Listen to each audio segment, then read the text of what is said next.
I've always been Sophie Turner, the invisible daughter. The one no one remembers at the charity galas. The one never pictured in the family photos lining Alexander Turner's mansion walls. My half-brothers, they shine like polished silver, while I exist somewhere outside the frame, just a name on a monthly allowance check. But when I take off the apron after my cafe shift and step into the tiny, worn-out space of BraveSteps, I become someone else. Here, I'm not the forgotten daughter of a billionaire, I'm the founder, the guide, the steady hand for dozens of children who've been told you can't. I never wanted to look back at the Turner estate, until the day Liam, my little half-brother, ended up in a wheelchair and all their money, their perfect world, couldn't bring him back to life. That's when they came looking for me. I never imagined I'd end up serving coffee to corporate interns younger than me, their watches worth more than my rent.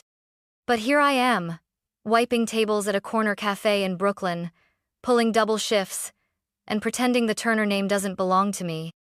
Alexander Turner, billionaire, empire builder, a man with a perfectly curated family image, has 2 shining sons, and a wife who floats through galas like royalty.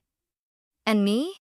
I'm Sophie, the daughter from the relationship he had before his rise, the one whose mother raised her alone until cancer took her. Sure, he pays for my apartment and school, but never with a father's presence. No birthday calls, no proud moments, just wire transfers. I learned early on that his money came with invisible strings. Stay away, stay silent, stay small. But there's a life he doesn't know about. Every evening, I shed the tired waitress skin and step into BraveSteps, a community center I co-founded with Jasmine Fields, my closest friend, and the only person who knows both my worlds. BraveSteps is a sanctuary for children with disabilities, a space where they're not pitied, not treated like burdens, but encouraged to move, dance, try. When Jasmine and I opened the doors 4 years ago, we had no funding, just determination and donated space. We held bake sales, we taught free workshops, we applied for every grant under the sun. It's been hard, and sometimes the lights almost went out, but the laughter of the kids, the small victories, the shaky first steps, kept us going. Tonight, I'm kneeling beside Ava, a 7-year-old with cerebral palsy, helping her shift weight onto her stronger leg. She beams at me, sweaty and determined. "You're doing it, Ava," I whisper. Her mother watches from the sidelines, tears in her eyes. This is where I feel whole, where my last name doesn't matter. But just as I'm packing up mats for the night, Jasmine rushes in, her face pale. "Did you see the news?" she asks breathlessly. I shake my head. "It's Liam," she says quietly. "Your little brother. There was an accident." My stomach tightens. I barely know Liam, we've shared maybe 5 words at formal events, but the image of his bright eyes flashes in my mind. He's just a kid. I don't ask why Jasmine cares. She knows me well enough to understand the invisible pull of family, even one that's tried to erase me. "Hospital?" I manage to ask. She nods, handing me her phone. The headline blares across the screen. "Turner heir injured in car crash. Family requests privacy." I stand frozen, the mat slipping from my hands. For a moment, I'm 10 years old again, sitting outside my father's gated estate, waiting for a birthday that never came. For a moment, I hear my mother's voice, soft and tired, telling me it's okay, we don't need them. But this isn't about me. It's about a boy who, right now, might be feeling the same kind of abandonment I've spent a lifetime carrying. I pull off my name tag, heart pounding. "I have to go," I tell Jasmine. She grabs my arm gently. "Sophie, are you sure?" I look her straight in the eyes. "No," I say honestly.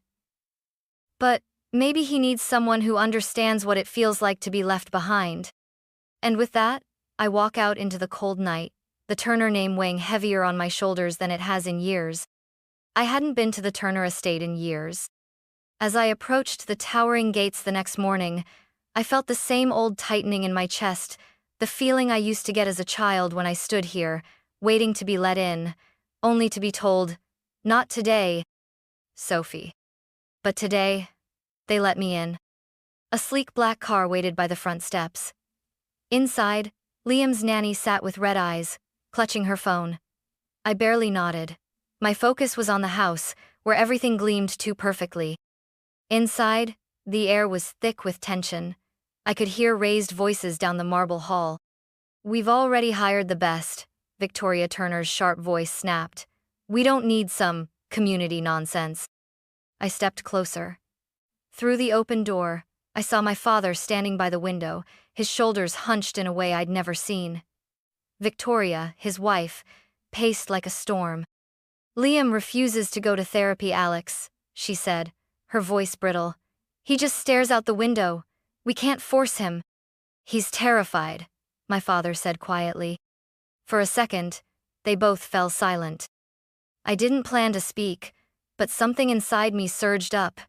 I cleared my throat. "I can help." Victoria spun around, her eyes narrowing. "You?" she sneered. "What are you even doing here?" Alexander turned slowly, his eyes meeting mine. There was a flicker of recognition, maybe even guilt, but it passed too quickly. "Thank you, Sophie, but we have this under control."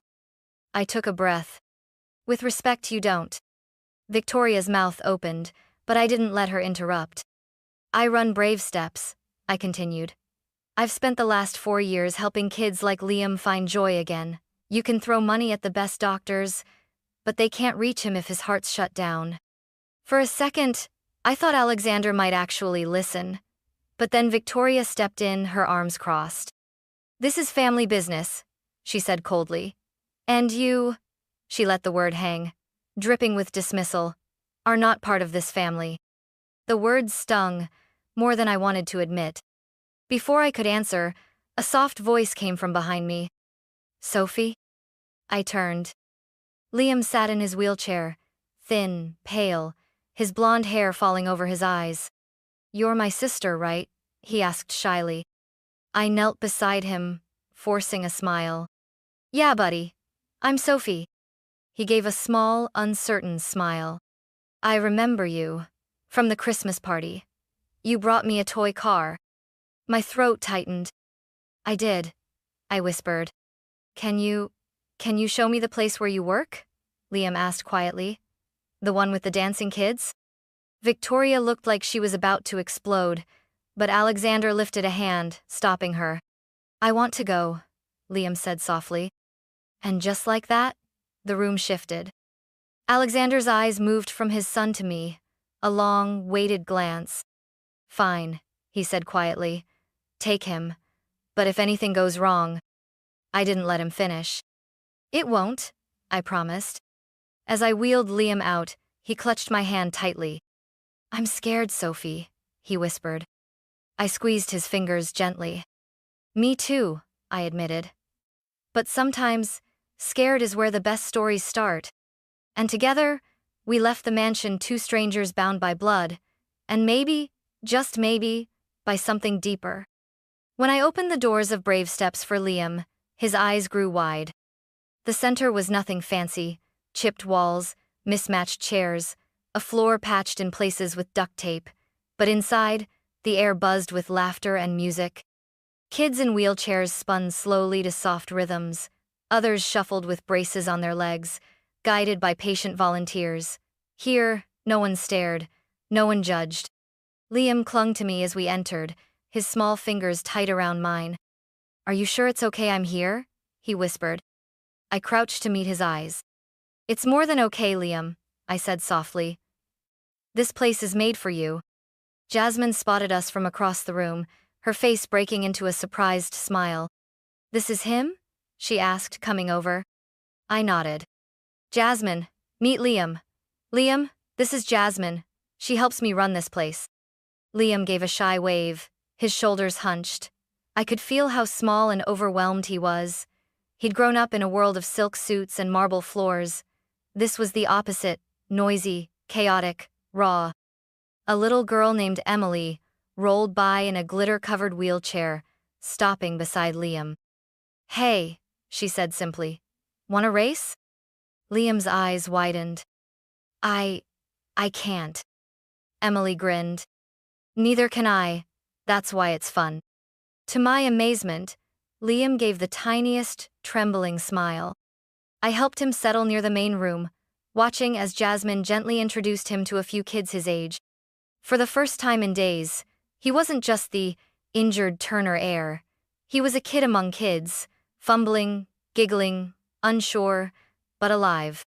From the corner of the room, I caught Alexander Turner's driver pacing outside the window, phone glued to his ear. The family hadn't truly let Liam go. They were watching, controlling from afar. But in here, their world didn't matter. Jasmine came to stand beside me. "Are you sure about this, Sophie?" she asked quietly. "He's a sweet kid, but his family, they're not used to places like this." I let out a slow breath. "I know. You're not just bringing him here for him, are you?" she added gently. I hesitated. "No," I admitted. "Maybe I'm bringing him here for me too." Because standing here, watching Liam slowly warm up to the other kids, I realized something. All my life, I'd been waiting for a crack in the Turner wall, some chance to prove I wasn't just the invisible daughter. But maybe, just maybe, this wasn't about proving anything to them. Maybe it was about giving Liam a taste of the freedom I'd fought so hard to claim for myself. Across the room, Liam tried moving his wheelchair on his own for the first time, his arms trembling with the effort. Emily cheered beside him. "You're doing it," she shouted. He looked over at me, his face lighting up, and in that moment, I saw it. Not just a scared little boy. Not just my father's son. But a fighter. And maybe, if I could help him believe in that, it would be the one thing no amount of money, doctors, or polished family portraits could ever buy. By the second week, Liam was a regular at BraveSteps. He laughed louder now, moving his wheelchair with shaky but determined arms, racing Emily across the uneven floor, beaming when he won. His world had opened, just a little, and mine, I realized, had too. But outside, the storm was brewing. I knew it the moment I stepped outside after class and saw the black car waiting by the curb. Victoria Turner stood beside it, dressed in a crisp designer coat, her heels clicking sharply on the pavement. She didn't belong here, in this worn-out neighborhood, and she knew it. "Sophie," she said coolly when I approached. "We need to talk." I crossed my arms. "About Liam?"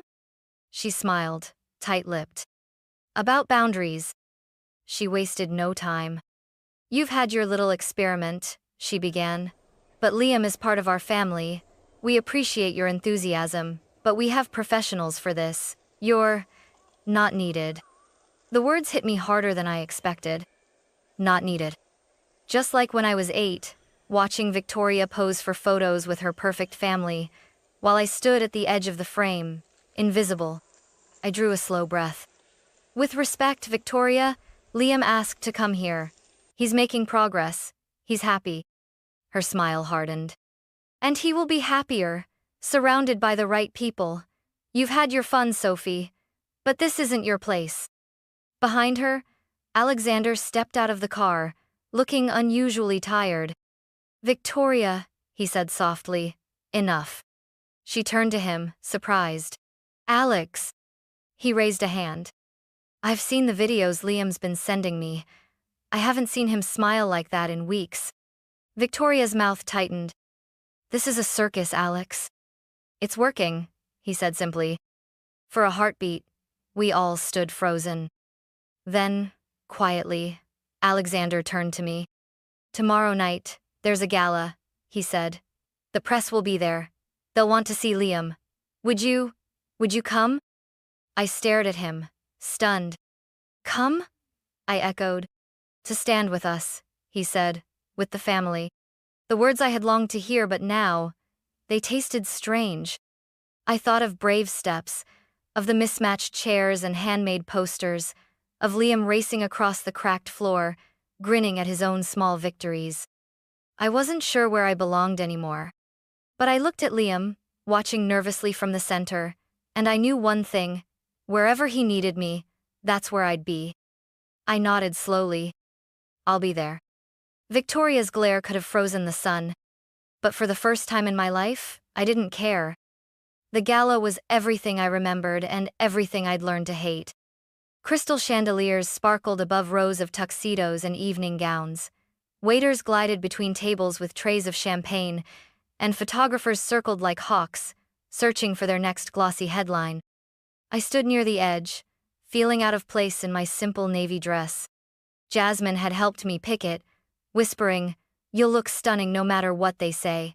But surrounded by Victoria Turner's glittering friends, I felt like a misfit in plain sight. "Hey," came a small voice.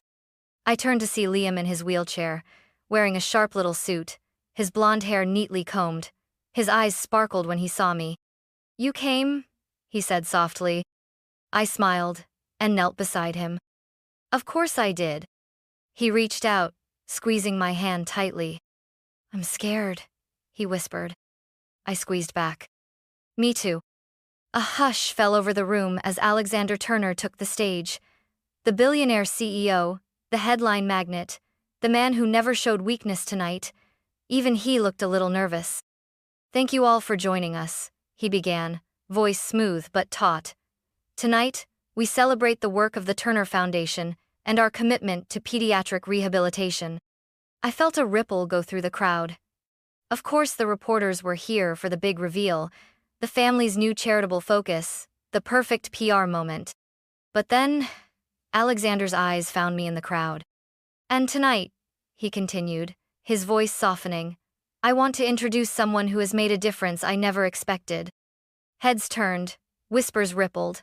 I felt the burn of 100 eyes. "This is Sophie Turner," Alexander said, motioning me forward. "My daughter." The room fell utterly silent. I froze. For years, I had been erased from this family's public life, a ghost, a footnote. Now, under the blaze of chandeliers and cameras, I was being pulled center stage. I walked slowly, my heart hammering so hard I thought I might faint. Liam watched me, his smile small but proud. Alexander placed a hand lightly on my shoulder. "Sophie runs BraveSteps, a community center that has given my son something no doctor or specialist could joy, hope, the freedom to lead his own recovery." The crowd erupted in murmurs. Flashbulbs popped. I wanted to run, but Liam's eyes kept me grounded. Alexander took a deep breath. "I have made many mistakes," he said, his voice dipping lower, "including the mistake of underestimating my own daughter." A reporter called out, "Mr. Turner, are you saying Sophie's leading the foundation's new work?" I opened my mouth to protest, but Alexander nodded firmly. "Yes," he said simply. "She is." Victoria stood frozen at her table, her face pale, her eyes sharp as glass. I looked down at Liam, who beamed up at me. And in that moment, I understood. This wasn't about me stepping into the Turner spotlight to prove myself. This was about creating a light bigger than all of us for Liam, for the kids at BraveSteps, for every child who had been told, "You can't." I stood taller, the cameras flashing, the murmurs rising. For the first time in my life, I wasn't invisible. I was exactly where I was meant to be. The days after the gala blurred into a whirlwind.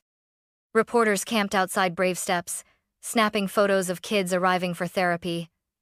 My inbox flooded with interview requests. Overnight, I became the billionaire's secret daughter, the woman who'd saved her half-brother when the best doctors couldn't. But behind the headlines, I knew the truth. I wasn't a miracle worker. I was just Sophie, a girl who had spent her life on the outside, quietly building something meaningful, never imagining it would collide so explosively with the world that had rejected her. Late one night, I sat in the BraveSteps office, flipping through the old scrapbook Jasmine and I had made when we first opened. Photos of smiling kids, hand-drawn posters, scrawled notes of thanks. This was the world I knew, the world I loved. But now, Alexander Turner was calling every day, asking to meet, to discuss the future. Victoria had gone silent, but her cold, watchful eyes followed me at every public event. Liam, meanwhile, clung to me, calling every night, begging for me to come over. I felt the walls closing in. "Sophie," Jasmine said gently one evening, sitting beside me, "are you sure you're okay with all this?" I looked at her, my throat tight. I don't know, I whispered. They want me to step in, to take a role in the foundation, to sit at the Turner table, but I don't know if I want that, or if I just want Liam to keep smiling. She touched my hand. You don't owe them your life, Sophie. You've already given them a gift they couldn't buy. That night, I got the call. Alexander, come to the house, he said. Tonight. It's important. I almost said no, almost let it go. But a part of me, the part that still remembered waiting by the gate as a child, needed to know what he'd say. The Turner mansion was ablaze with light when I arrived. Victoria sat stiffly in the living room, her hands clasped, lips tight. Alexander paced near the fireplace, his expression unreadable. Liam rushed to me, flinging his arms around my waist. Sophie, he beamed. I showed Dad my solo. Did you see the video I sent you? I hugged him tightly, blinking back sudden tears. You were amazing, I whispered. Alexander cleared his throat. Liam, why don't you go upstairs for a bit? Liam looked reluctant, but he obeyed. As the door closed, Alexander turned to me. I owe you an apology, he began quietly. Victoria stiffened, but said nothing. I crossed my arms, heart hammering. I'm listening. He let out a long breath. I've spent my life controlling everything, the business, the image, even this family. And in the process, I left you out. I felt a sting in my eyes. I was wrong, he continued. About you, about what matters, and I want to make it right. He gestured toward a folder on the table. I want you to lead the Foundation's new division for community programs. Full resources, full authority. I want BraveSteps to grow, to reach more kids, and I want you at the center of it. My breath caught. Victoria finally spoke, her voice sharp. Alex, think carefully. This is a huge responsibility. Alexander cut her off. She's my daughter, Victoria. The room fell into stunned silence. I closed my eyes for a moment, grounding myself. For years I had dreamed of this recognition, a seat at the table, a place in the family. But now that it was here, I saw it for what it was, an offer wrapped in guilt, in image, in the need to fix a public wound. I opened my eyes. I'm not here because I want a family title, I said quietly. I'm here for Liam. I'm here because BraveSteps matters, not because the Turner name will make it look better on paper. Alexander nodded slowly, understanding. So, will you accept? I took a long, shaky breath. I'll work with the Foundation, I said at last, but on one condition. He raised an eyebrow. I decide where the money goes. No press control. No Turner branding on every wall. This isn't about the family's image, it's about the kids. For a moment, Alexander looked almost relieved. Agreed. Victoria looked away, furious, but I no longer cared. In that moment, I wasn't the invisible daughter or the charity case. I was Sophie Turner, leader, builder, fighter. And I was just getting started. 3 months later, the mansion was no longer my battlefield. I spent my days at BraveSteps, surrounded by the sounds of laughter, music, and determination. With the Foundation's funding, we had doubled our programs, hired more instructors, and brought in adaptive equipment we had only dreamed of before. Liam came 3 times a week. He was no longer the timid, pale boy who had first rolled through our doors. Now, he challenged his friends to races, learned small dance routines, and even helped the younger kids find their balance. His eyes sparkled with a confidence I had never seen, not even at home. One afternoon, after a particularly joyful class, I found him sitting quietly by the window, looking out at the street.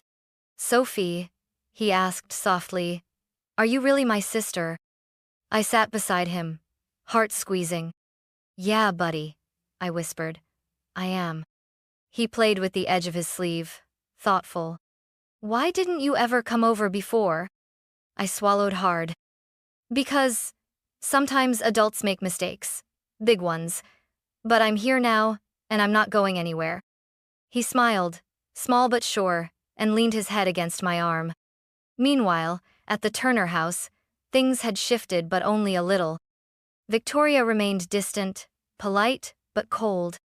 Alexander called occasionally, asking for updates, sometimes even visiting the center, watching from the sidelines, as if learning how to be part of something without controlling it. But the biggest change wasn't theirs. It was mine. I no longer craved their approval. I no longer waited by the gate, hoping they'd remember me. Now, I stood tall because of the life I'd built, the community I'd nurtured, and the kids I fought for every day. One evening, as the sun dipped low and the last of the children were picked up, Alexander arrived unexpectedly. He stood awkwardly in the doorway, watching me stack chairs. "I don't want to intrude," he said. I wiped my hands on a towel. "What's up?" He hesitated, then said quietly, "I wanted to thank you, not just for Liam, but for teaching me how to follow." I stared at him, surprised. "Follow?" He gave a small, wry smile. "All my life, I thought leading meant control, power, planning every move. But you showed me something else." For a long moment, we stood in the quiet room, father and daughter, not quite healed, not quite broken. Then he said, softly, "I know I can't change the past, Sophie, but if you're willing, maybe we can build something new." I took a breath. I wasn't sure what something new meant. But I knew this. I was no longer the girl waiting outside his world. Now, I was standing firmly in my own, and if he wanted to meet me here, he'd have to walk through the doors himself. 1 year later, BraveSteps looked nothing like the small, patchwork studio where it all began. The new facility gleamed with light, not because of fancy glass or polished floors, but because of what it held: laughter, movement, joy. Children in braces, in wheelchairs, on crutches, danced freely across the open space. At the far end, Liam was leading a small group, demonstrating a simple, practiced routine. His face lit up every time he nailed a step, and his friends cheered him on. Watching him, you'd never guess the quiet, broken boy he'd been a year ago. I stood near the window, arms crossed, smiling softly. Jasmine came to stand beside me, nudging my shoulder. "Look at him," she murmured. "Your little brother's turning into a star." I laughed. "Yeah," I said. "He's come a long way." Alexander Turner came by often now, not as a CEO dropping by to supervise, but as a father learning to listen. He donated quietly, stayed in the background, and most remarkably learned how to step aside. Victoria never came, and that was okay. As the event wrapped up that evening, our first big annual showcase, Liam rushed over, grinning ear to ear. "Sophie, did you see me?" he asked breathlessly. I ruffled his hair. "I saw you, champ. You were incredible." Alexander approached, standing awkwardly at the edge of our circle. "Thank you," he said quietly. I raised an eyebrow. "For what?" He hesitated. "For not giving up on him. For not giving up on me." I offered a small smile. "I didn't do it for you," I said gently. "But I'm glad you're here." He nodded, eyes glimmering with something I'd once thought impossible: humility. That night, back at my small apartment, I sat by the window, looking out at the city lights. I thought about everything that had changed. BraveSteps had expanded to 2 more cities. I was no longer just the forgotten daughter. Liam was thriving. And me? I was no longer defined by the Turner name, or the absence of it. I was Sophie Turner, builder, fighter, sister, leader, and for the first time in my life, I felt whole. As I closed my notebook, the one where I still scribbled goals, dreams, and messy thoughts, I whispered softly to myself, "You did it." Not because of the money, not because of the name, but because I had learned to follow my own path. And somewhere, in the quiet between memory and hope, I knew this: the best steps we ever take are the ones no one else can lead for us. We have to choose them ourselves.